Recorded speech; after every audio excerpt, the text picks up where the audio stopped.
هادو هما 6 الحوايج اللي خاصك تعرف قبل ما تختار البروغرام ديال المونتاج اللي تخدم به. المارشي عامر بالبروغرامات ديال المونتاج اولا الاناليز اللي كيخليوك حاير اشكون فيهم تختار. هاد 6 ديال الحوايج غيسهلوا عليك وغيوجهوك باش تاخذ القرار الصحيح وتختار البروغرام المناسب ليك ولخدمتك.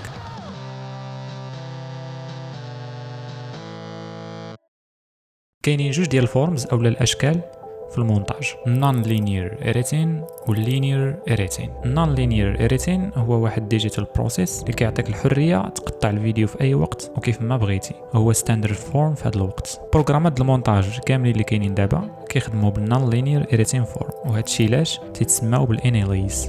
اللينير اريتين هو واحد الانالوج بروسيس اللي كتكون فيه مقيد بالفيلم تيب وكتقطع الفيديو بشكل تسلسلي من الاول حتى الاخر، وكان هو ستاندرد فورم قبل ما يجي العصر ديال الديجيتال. هذا شرح بسيط وسطحي وضروري كان خصني نذكروا في هذا الفيديو، والموضوع اعمق من هذا الشيء اللي قلت، لان نخليوه حتى شي فيديو نهضروا فيه على تاريخ المونتاج ونتفصلوا فيه مزيان.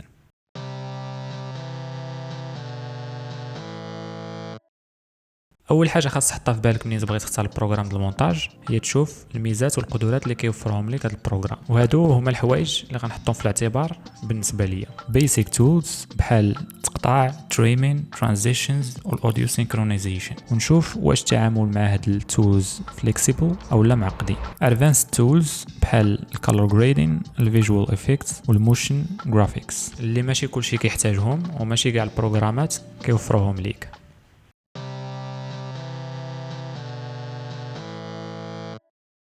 ثاني حاجه هي تشوف التوافقيه ديال البروغرام مع الهاردوير ديالك واش يقدروا يخدموه. كل بروغرام كيحط المتطلبات ديال التشغيل في الموقع الرسمي ديالو. حاجه اخرى خاص تشوفها هي واش البروغرام كروس بلاتفورمين ولا لا، بمعنى واش متوفر في كاع الانظمه ديال التشغيل اللي معروفه ولا محصور فقط في نظام تشغيل واحد بحال شي بروغرامات. باش حتى شي نهار فكرتي تغير نظام التشغيل ما تحتاج تعلم شي بروغرام جديد.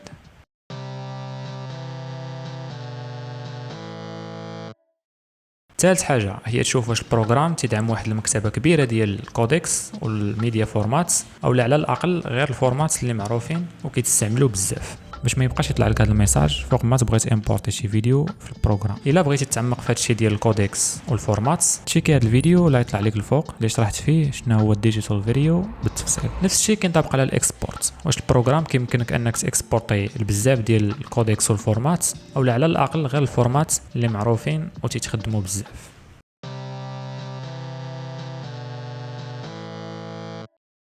رابع حاجه هي واش البروغرام تيخليك تخدم بواحد الورك فلو اللي محدو ليك هو او لا كيعطيك الحريه خدم او لا صنع الورك فلو اللي بغيتي واللي كيناسب الخدمه ديالك. زيد على هادشي واش البروغرام تيمكنك انك دير كولابوريشن او لا تخدم على شي بروجي كتيم مع اديتورز اخرين.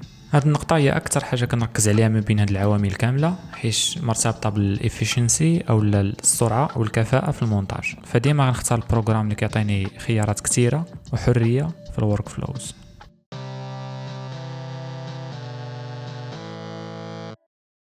خامس حاجه هي تشوف واش السيبورت مزيان، بحال مثلا واش ديما كيخرجوا تحديثات جداد للبروغرام، وواش البروغرام ديال الكوميونيتي كبيره باش حتى شي نهار طرا لك شي مشكل تلقى الرام الناس طرا لهم نفس المشكل ديالك وكيعطيوك معاه الحل، او لا منين تبغي تتعلم تلقى الرام ديال التيتوريالز او لا الشروحات. واهم حاجه تلقى الرام ديال البلاجنز اللي كيسهلوا عليك وكيعاونوك في الخدمه.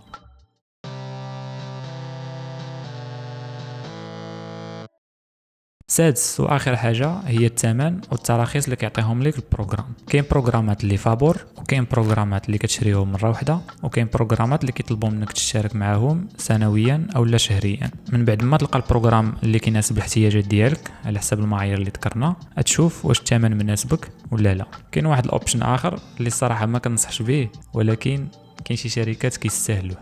Everyone stay calm. We are taking over the ship. I am boss. كاين ثلاثه الانواع الاديتورز. الكاجوال اديتور ديك الناس اللي ما عندهم حتى علاقه بالمونتاج، تيكون عندهم شي فيديوهات عائليه تيبغيو يجمعوهم او لا شي حاجه سامبل بحال هكا. البروفيشنال اديتورز اللي كيركزوا على الكواليتي، السرعه والكرياتيفيتي، واللي كيخدموا على الانتاجات الكبيره بحال الافلام، تي في شوز الى اخره. الكونتنت كرييترز او لا صناع المحتوى اللي هما ماشي ضروري يكونوا بروفيشنال في المونتاج، المهم عندهم هو ينشروا المحتوى بشكل مستمر. بالنسبه للكاجوال اديتورز كنصحهم انهم يخدموا بروغرامات عاديه وتكون فابور بحال كاب كات، كين ماستر، اي موفي وغير من التليفون. بالنسبه للناس اللي باغيين يوليو بروفيشنال اختار واحد من الاندستري ستاندردز بحال فاينل كات برو، افيد ميديا كومبوزر، بريمير برو او لا دافينشي ريزولف، وحاول تماستري البروغرام، الشيء اللي غيطلب منك سنوات ديال التعلم والممارسه. بالنسبه للكونتنت كرييترز كنصح بروغرامات عاديه بحال كاب كات، فيلمورا اللي كتكون سهله وكيكون فيها عرام ديال تمبليتس واجدين